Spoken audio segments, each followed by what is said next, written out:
ये रेडियो दस्तक का प्रसारण है FM बैंड 90.8 मेगाहर्ट्ज पर मालवा का अपना पहला कम्युनिटी रेडियो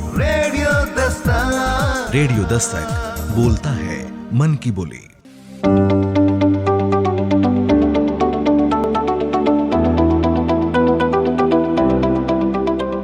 नमस्कार दोस्तों, स्वागत है आप सभी का आपके अपने उज्जैन के पहले community radio station radio Dastak 90.8 FM के स्टूडियो पर। और मैं हूं आपका दोस्त अभिजीत। दोस्तों, हम लेकर हाजिर हैं कार्यक्रम जीवन की डोर सेहत, जिसमें हम आपके लिए लेकर आए हैं स्वास्थ्य संबंधित बहुत सारी जानकारियां। और हमारा यही प्रयास रहता है कि हमारी जानकारियों के द्वारा रेडियो दस्तक के सभी श्रोताओं को स्वास्थ्य संबंधी लाभ मिलते रहें। हमारे कार्यक्रम जीवन की डोर सेहत के माध्यम से सभी प्रकार की बीमारियों के विषय में खास बातचीत की जाती है और हमारे साथ मौजूद होते हैं उस विषय के विशेषज्ञ। और इस कड़ी में आज के एपिसोड में हम लेकर आए हैं महत्वपूर्ण जानकारियां, और इन जानकारियों को साझा करने के लिए आज विशेषज्ञ के रूप में हमारे साथ मौजूद हैं उज्जैन के अनुभवी और जाने माने श्वसन एवं छाती रोग विशेषज्ञ doctor Swapnil Jain sir, Avanti super speciality hospital से। नमस्कार सर, स्वागत है आपका रेडियो दस्तक के स्टूडियो में। आप सुन रहे हैं उज्जैन का अपना रेडियो दस्तक 90.8 FM।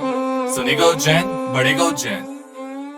नमस्कार, मैं आप सभी का स्वागत करता हूं रेडियो दस्तक 90.8 FM के श्रोताओं का। मैं डॉक्टर स्वप्निल जैन, छाती रोग विशेषज्ञ, अवंती अस्पताल में कार्यरत हूं। काफ़ी विगत सालों से अपनी सेवाएं वहां पे दे रहा हूं, प्लस इन्हीं ग्रुप के अलग अलग अस्पतालों में भी अपनी सेवाएं देता हूं। नमस्कार सर, जिससे कि आज श्वसन एवं छाती रोग विषयों के बारे में हम चर्चा करने वाले हैं। तो सबसे पहले तो सर हम हमारे श्रोता जानना चाहेंगे कि किन लक्षणों के मरीज आपसे संपर्क कर सकते हैं। विभिन्न लक्षण होते हैं जिनका सीधा लेना श्वसन रोग से संबंधित होता है, जैसे लगातार खांसी आना, खांसी में कफ बनना, खांसी में खून आना, खांसी मौसम के बदलने से ज़्यादा बढ़ना जी, या सुबह शाम जो कि ठंडा मौसम है उसमें खांसी होना, 4 कदम चलने पे सांस चलना जी, चढ़ाव चढ़ने पे सांस चलना, लगातार बार बार छींके आना, नाक बहना, चमड़ी में खुजली मचना जी, किसी भी प्रकार की कोई भी श्वसन से संबंधित तकलीफ हो, सीने में दुखना, ज़्यादा चलने पे सांस चलना, बार बार थकान होना, शाम के समय बुखार आना, पेट दुखना जी, इन प्रकार के मरीज हमसे संपर्क या परामर्श ले सकते हैं जी। तो श्रोताओं, सुना सर ने बताया लक्षणों के बारे में कि जिन लोगों को कफ बनता है या अधिकांश उनमें प्राय कफ पाया जाता है, कफ की उनको रहता ही है,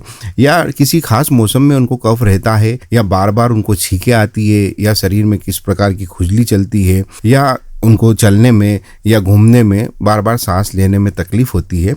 ऐसे जो मरीज होते हैं वो श्वसन एवं छाती रोग विशेषज्ञ से संपर्क करते हैं और प्रायः इसी तरह के मरीज डॉक्टर साहब के पास आते हैं। तो सर, हमारे श्रोता जानना चाहेंगे प्रायः किन मुख्य रोगों का इलाज आपके क्षेत्र में आता है। काफ़ी विभिन्न बीमारियां आती हैं, जैसे आपने अभी पेंडेमिक में सुना ही होगा कि कोविड क्या है, एक प्रकार का निमोनिया। सारे प्रकार के निमोनिया देखना, उनका लक्षणों के बारे में जानना, उनका इलाज करना, फेफड़े में पानी भराना, टीबी के लक्षण होना, जो कि पेट की टीबी भी हो सकती है, फेफड़े की टीबी भी हो सकती है, टीबी किसी भी अंग की हो सकती है। इसके साथ में दूरबीन द्वारा जांचें करना फेफड़े की, जिससे कैंसर के बारे में पता लगाया जा सकता है। अगर कोई छाती का कैंसर हो, एलर्जी टेस्टिंग से एलर्जी के बारे में पता लगाया जा सकता है। पल्मोनरी फंक्शन टेस्ट करके फेफड़े की क्षमता नापी जा सकती है। साथ ही साथ ब्लड टेस्ट करके कि किसी प्रकार की कोई एलर्जिक रिस्पॉन्स या कोई इन्फेक्शन तो नहीं है।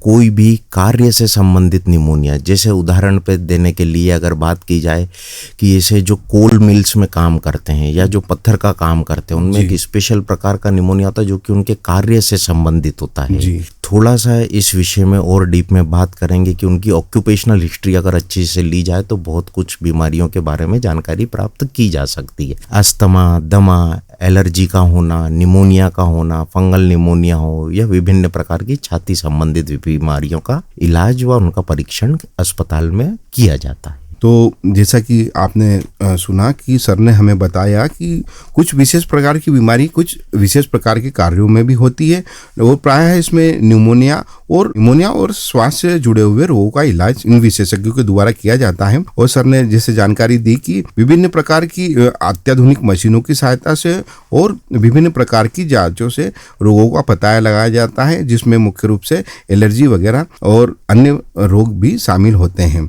सर, हमारे श्रोता जानना चाहेंगे, क्या एलर्जी के मरीज आपसे सलाह ले सकते हैं या इसका उपचार किस प्रकार करवा सकते हैं? सारे अपने रेडियो दस्तक के श्रोताओं को मैं ये बताना चाहूँगा कि एलर्जी विभिन्न प्रकार की होती है। जैसे किसी को चमड़ी में खुजली चलना, किसी को सांस लेने में तकलीफ होना, छींके आना। एलर्जी के मरीज भी हमसे संपर्क कर सकते हैं, क्योंकि एलर्जी धीरे धीरे बढ़ते हुए सीधे सांस लेने में तकलीफ करती है। सही समय पे सही उपचार मिलने से काफ़ी इनको कंट्रोल किया जा सकता है।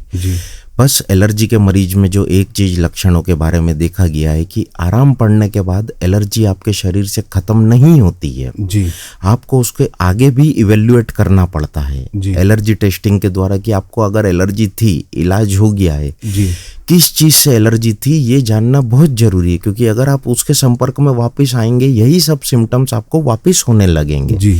तो उसके लिए आगे जब आप ठीक हो जाते हैं टेस्ट जरूर कराने चाहिए, जिससे पता लग जाए कि एलर्जी हमें थी तो किस चीज से। इसके आगे भी यहाँ नहीं कि टेस्ट पे खत्म हो जाता है। इम्यूनोथेरेपी करके एलर्जी का इलाज भी है जी। इसके लिए कुछ स्पेशल इंजेक्शंस बनते हैं जिसको देने के बाद काफी अच्छा रिस्पांस पाया गया है और एलर्जी को बहुत हद तक कम करने में बहुत से मरीज में सफलता पाई गई है। हमारे श्रोता जानना चाहेंगे प्रायः किस लेवल की एलर्जी के मरीज आपसे संपर्क कर सकते हैं, या एलर्जी के और भी कोई विशेषज्ञ होते हैं जो प्रीलिमिनरी लेवल पर होते हैं? जी, एलर्जी के जैसे किसी को भी चर्म में बीमारी है तो वो चर्म रोग से बिल्कुल संपर्क कर सकते हैं, पर वो किसी एलर्जेंट द्वारा होगी तो वो एलर्जेंट का पता लगाने का काम हम लोग करते हैं कि वो किस पदार्थ से, जैसे एग्जांपल फंगल इन्फेक्शन से काफी दवाई के बाद भी नहीं हो रहा है, तो एलर्जी टेस्ट में जब वो फंगस आ जाती है पकड़ में तो उसकी कुछ स्पेसिफिक दवाइयां या इम्यूनोथेरेपी एक एड ऑन थेरेपी के रूप में दी जा सकती है। हमारे पास जितने भी केसेस हैं, जैसे नाक से पानी बहना, छींके आना, बार बार खांसी चलना, सुबह शाम सांस भराना, ये सब एलर्जी के लक्षणों में होता है। इनका सही समय पे आंकलन हो जाए, ट्रीटमेंट हो जाए तो काफी हद तक ट्रीटमेंट से सिम्टम्स को रोका जा सकता है। जी, तो बहुत ही अच्छी जानकारी श्रोताओं सर ने हमें दी। हम सर से यह जानना चाहेंगे कि सर कितने प्रकार की एलर्जी होती है? एलर्जी विशेष तरह से जो सामान्य आदमी समझ सकता है कि एक तो चर्म रोग की एलर्जीज होती हैं कि हाथ में खुजली मचना और अपने को जो है इन्फेक्शन होना स्किन में, नाक बहना, छींके आना। एलर्जी जो है किसी भी तरह से किसी भी सिस्टम में प्रॉब्लम कर सकती है। मेनली मैं जैसे छाती रोग विशेषज्ञ हूँ तो इनके संदर्भ में कि नाक बहना, सांस चलना, खांसी चलना, छींके आना, इनके मरीज हमसे संपर्क कर सकते हैं। जी, तो सर ये बहुत ही महत्वपूर्ण जानकारी आज हमारे श्रोताओं को मिली। सर, हम जानना चाहेंगे कि एलर्जी के कोई भयंकर दुष्परिणाम भी हो सकते हैं यदि इसका समय पे इलाज नहीं कराया जाए? समय पे इलाज नहीं कराया जाए तो इसके दुष्परिणामों में दो एक चीजें जो होती हैं कि ये कितनी बार सिम्टम्स बहुत भारी पड़ जाते हैं शरीर पे कि आप अपनी रूटीन एक्टिविटीज नहीं कर सकते हैं। जैसे काम पे जाना, लगातार आपकी सांस फूल रही है, रूटीन डेली एक्टिविटीज आप नहीं कर पाते हैं, बार बार छींके आना। आजकल छींक और बुखार से आपने देखा ही होगा, हर कोई आपको जो है अलग नजरिए से देखता है। जब से कोविड आया है तो आप अपने ऑफिस में बार बार खांसेंगे, चीखेंगे, वो थोड़े से प्रिकॉशियस होंगे। तो इससे अच्छा है कि बेहतर इलाज करवाएं, डायग्नोसिस बनवाएं और ट्रीटमेंट लें, तो सिम्टम्स आपके शरीर पे भारी नहीं होंगे और आप अपना रूटीन एक्टिविटीज इजीली कर पाएंगे। जी, तो श्रोताओं जैसा कि सर ने हमें बताया कि अगर किसी भी प्रकार की एलर्जी यदि आपको है तो उसका समय पर इलाज कराएं, नहीं तो उसके कई परिणाम होते हैं, वो घातक भी हो सकते हैं और साथ में आपका रूटीन वर्क भी उससे प्रभावित होता है और आपके काम की गति भी धीमी होती है। तो एलर्जी के लिए आपको एक विशेषज्ञ की सलाह बहुत ही जरूरी होती है और उन्हीं से आपको इसका निदान या उपचार करवाना चाहिए। सर, हमारे श्रोता जानना चाहेंगे कि जैसे पूरा विश्व कोविड पैंडेमिक से त्रस्त रहा, कोविड बीमारी प्राथमिक रूप से लंग्स को ही संक्रमित करती है। अभी भी कई मरीज ऐसे हैं जो कोविड से ठीक हो चुके हैं, परंतु उनको सांस लेने में तकलीफ बनी हुई है। चिकित्सक इसको फाइब्रोसिस कह रहे हैं। तो फाइब्रोसिस कैसे हो जाती है, क्या लक्षण है और इसका इलाज है या नहीं? फाइब्रोसिस का मतलब होता है कि लंग सिकुड़ना।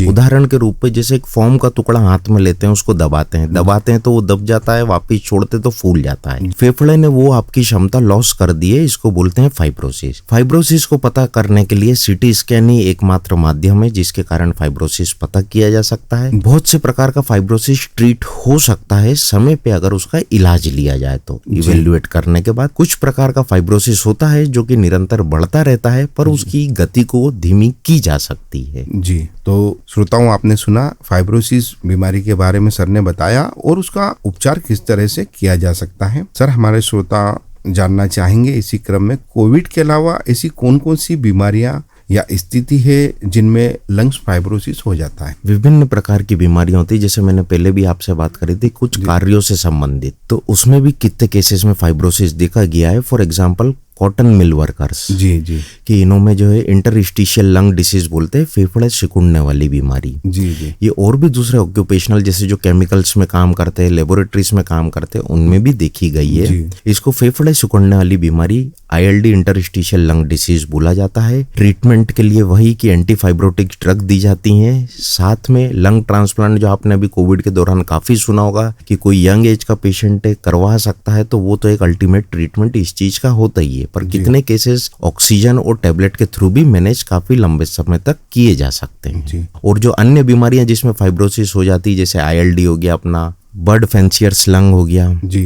ILD का एक बहुत विख्यात ग्रुप है जो कि अलग अलग उससे होती है, जो कि सामान्य आदमी को थोड़ा सा समझाना मुश्किल रहेगा। जी। तो फाइब्रोसिस की ये अपनी मेन बीमारियां होती हैं। तो श्रोताओं, आपने सुना है, सर ने बताया कि किस तरह के कार्यों से और किस प्रकार की विभिन्न तरह के कार्य में जुड़े हुए लोगों को अलग अलग तरह से फाइब्रोसिस हो सकता है और उसका उपचार भी किया जा सकता है। तो ये कार्य पर निर्भर करता है और उसके बारे में सर ने आपको अभी जो महत्वपूर्ण जानकारी दी वो आपने ध्यान से सुनी होंगी। सर, हमारे श्रोता जानना चाहेंगे, हमारे देश में धूम्रपान एक बड़ी हेल्थ प्रॉब्लम है। कई जगहों पर धूम्रपान को सामाजिक और धार्मिक मान्यता मिली हुई है। धूम्रपान लंग्स को किस तरह से प्रभावित करता है? क्या वास्तव में धूम्रपान लंग कैंसर का एक प्रमुख कारण है? जी देखिए, धूम्रपान फेफड़े की बीमारी आपको देगा ही किसी ना किसी रूप में। पैकेट्स पे भी आपने देखा होगा कि कैंसर के फोटोज आजकल सरकार ने मैंडेटरी कर दिए हैं छापना, कि जिससे कि एजुकेशन बढ़े, सिगरेट पीने वालों को खरीदने से पहले अवेयरनेस हो सके। जितने भी इसमें से केमिकल्स अंदर जाते हैं हर रूप में वो जो है हानिकारक होते हैं। कैंसर होना नहीं होना एक मैंडेटरी चीज है। कुछ पेशेंट्स ऐसे भी हैं जिन्होंने कभी सिगरेट नहीं पी पर उनको लंग का कैंसर हुआ। कुछ ऐसे भी है जो 40 साल से पी रहे हैं, उनको कुछ नहीं हो। इसका ये मतलब नहीं है कि वो कार्सिनोजेनस नहीं है या वो कैंसर कराने में सक्षम नहीं है। कैंसर नहीं कराएगा, कहीं ना कहीं दूसरी बीमारियां फेफड़े की जरूर देखे जाएगा, जैसे दमा हो गया, अस्थमा हो गया, या कुछ भी सांस लेने की तकलीफ हो गई। रही बात सवाल की, बहुत से लोग पूछते हैं सर क्या सिगरेट बंद कर दें या बीड़ी पी लें? ऐसा नहीं होता।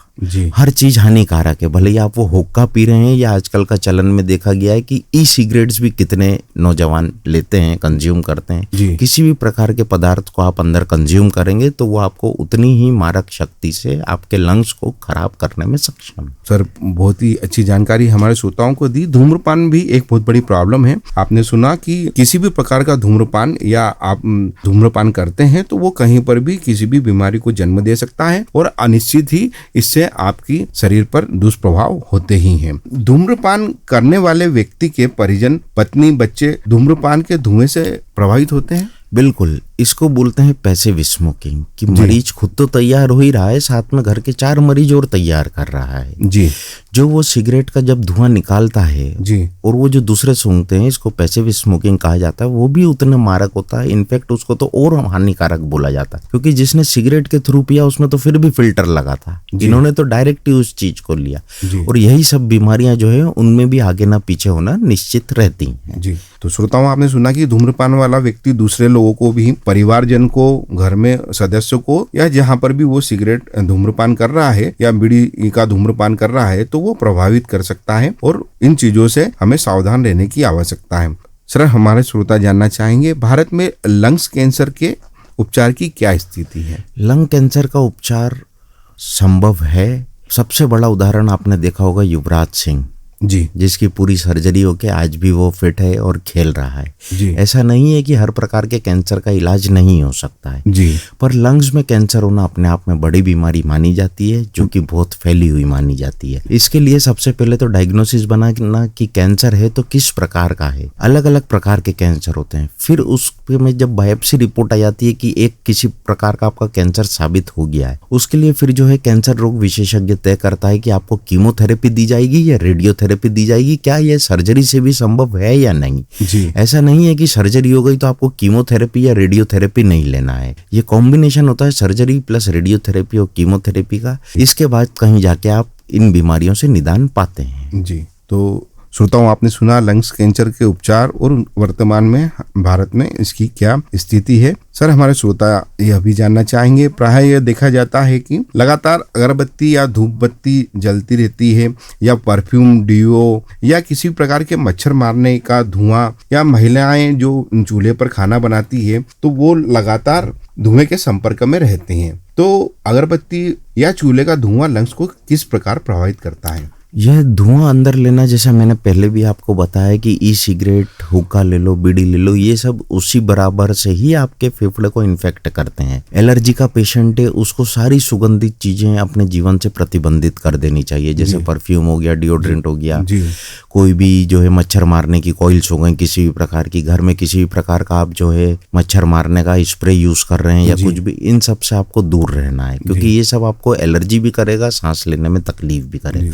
काफी महिलाएं जो चूल्हे पे खाना बनाती थी उनको सीओपीडी, एम्फाइसीमा जैसी बीमारियां आजकल काफी देखने में आती हैं। उनसे कभी भी पूछा जाए तो वो कभी बताती हैं कि हम आज भी गांव में इनका ही सेवन करते हैं। धुआं किसी न किसी भी रूप में अंदर जाना नुकसानदायक होता ही है। कितनी भी अगरबत्ती या जो धूप बत्ती या इनसे भी जो धुआं अंदर जाता है, इनमें भी एलर्जी, सीओपीडी, एम्फाइसीमा की प्रॉब्लम्स होती हैं और ये सभी स्थलों पे देखा गया है जहाँ जहाँ पे भी इनका प्रयोग होता है। जी। तो श्रोताओं, आपने सुना कि किसी भी प्रकार का धुआं शरीर के लिए कितना नुकसानदायक होता है, चाहे वो किसी एलर्जी वाले व्यक्ति को सभी तरह के परफ्यूम और दूसरी चीजों से जो कि सुगंधित है, जो शरीर को प्रभावित करती है, इनसे बचना चाहिए या इनका प्रयोग बिल्कुल नहीं करना चाहिए।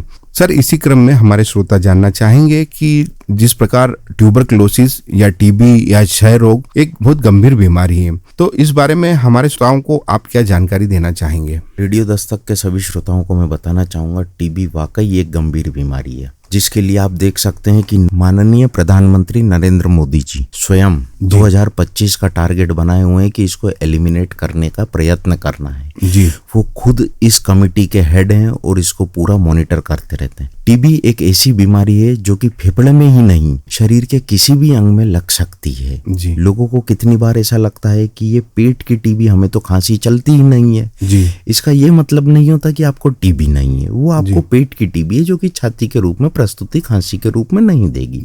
टीबी अलग अलग प्रकार की होती है, एक सामान्य टीबी होती है और एक रेजिस्टेंट टीबी होती है। जी। सामान्य टीबी का मतलब जो कि 6 महीने की दवाई के कोर्स के थ्रू आराम से रिकवर की जा सकती है। जी। और रेजिस्टेंट टीबी का मतलब कि एक दो दवाई से रेजिस्टेंट पाया गया है और उसको बड़ी टीबी भी बोला जाता है, जिसका इलाज थोड़ा लंबा चलता है। जी। ऐसा नहीं है कि उसका इलाज भी संभव नहीं है, बहुत अच्छी अच्छी ड्रग्स आ गई हैं जिसका इलाज पूरी तरह संभव है। जी। खास करके टीबी के मरीजों को एक फायदा जो कि सरकार देती है, दवाइयाँ पूरी तरह से निशुल्क प्राप्त की जाती हैं। जी।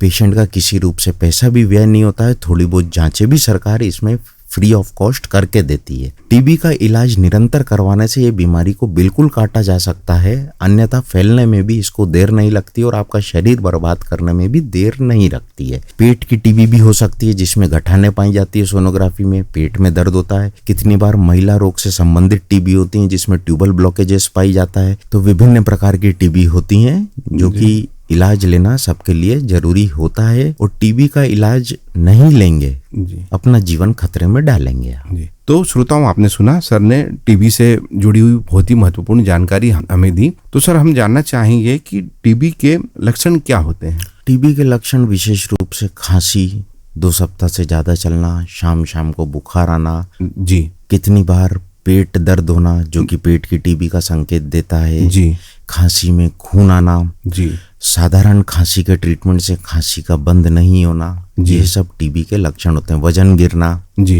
ये सब टीबी के लक्षण होते हैं। जी। तो जो श्रोताओं, आपने सुना सर ने बताया कि जो टीबी के लक्षण सामान्य किस तरह के होते हैं। अगर इनमें से किसी भी प्रकार का लक्षण आपको देखने में या किसी के परिवारजन को है तो आपको निश्चित ही चिकित्सक की सलाह लेना चाहिए। सर, हमारे श्रोता जानना चाहेंगे, खर्राटे एक सामाजिक और पारिवारिक समस्या है। कई कपल्स खर्राटे के कारण तलाक तक पहुंच जाते हैं। खर्राटे के क्या कारण है, इनको कैसे रोका जा सकता है और इनका क्या इलाज है?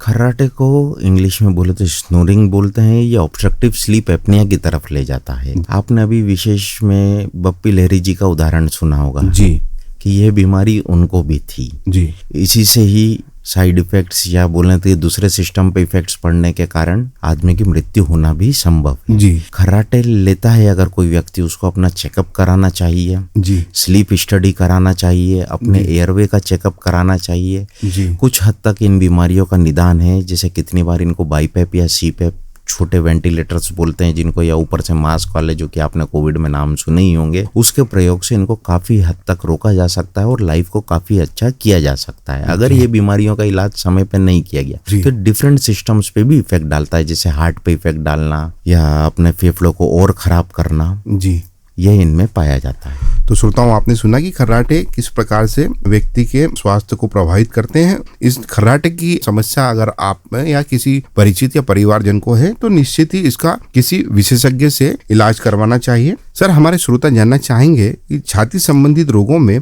वैक्सीनेशन की महत्वपूर्ण भूमिका क्या रहती है?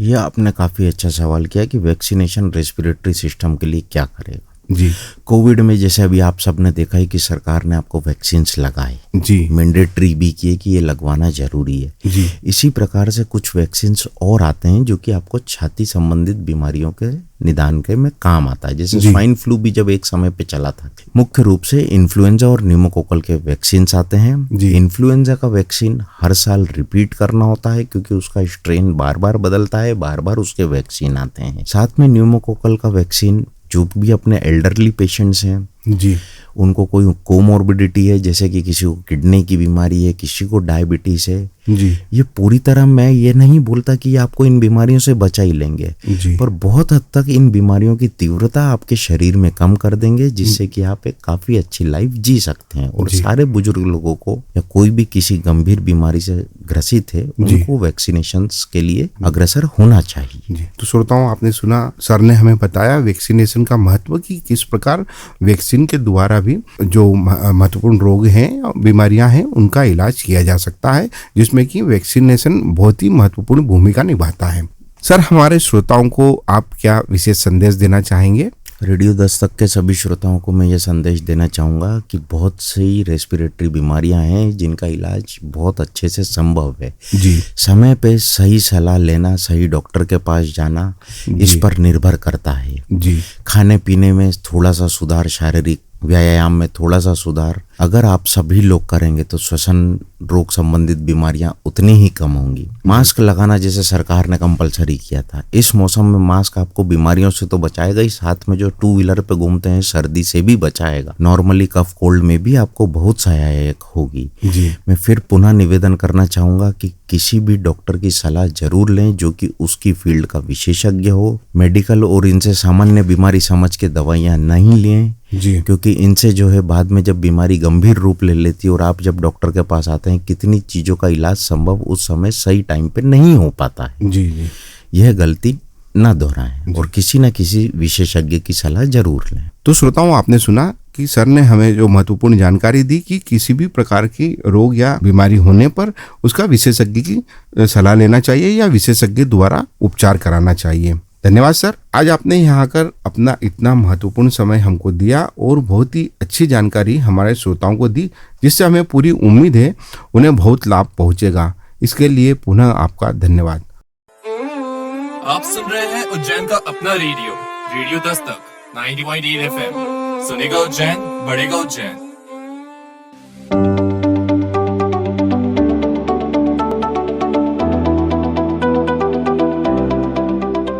तो दोस्तों यह थे हमारे साथ उज्जैन के अनुभवी डॉक्टर स्वप्निल जैन सर, जिन्होंने श्वसन एवं छाती रोग विषय के बारे में बहुत ही महत्वपूर्ण जानकारी दी।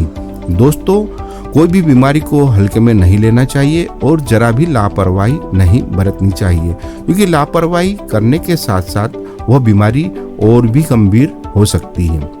दोस्तों हमें उम्मीद है कि आपको हमारे कार्यक्रम में डॉक्टर स्वप्निल जैन जी ने जो भी महत्वपूर्ण जानकारियां दी और वह सभी आपने ध्यान से सुनी होगी।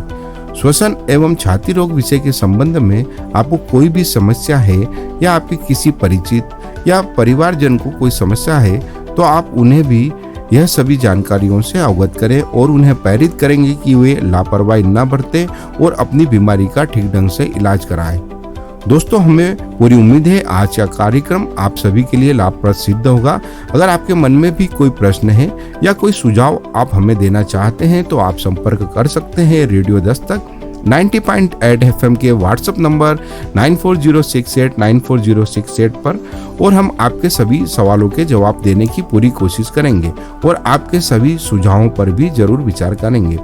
दोस्तों आप रेडियो दस्तक 90.8 FM से जुड़ी हुई सभी महत्वपूर्ण जानकारियों और अपडेट्स के लिए हमसे जुड़ सकते हैं हमारे social media account Facebook, Instagram, Twitter, YouTube पर भी, जहां पर आपको अन्य गतिविधियों की जानकारी भी मिलती रहेगी। तो दोस्तों अब समय हो चला है आपसे विदा लेने का, लेकिन कार्यक्रम जीवन की डोर सेहत की अगली कड़ी में हम फिर मिलेंगे आपके स्वास्थ्य से जुड़े हुए अन्य किसी महत्वपूर्ण विषय और उससे जुड़े विशेषज्ञ के साथ, ताकि आपको स्वास्थ्य से जुड़ी सभी महत्वपूर्ण जानकारियां मिलती रहे।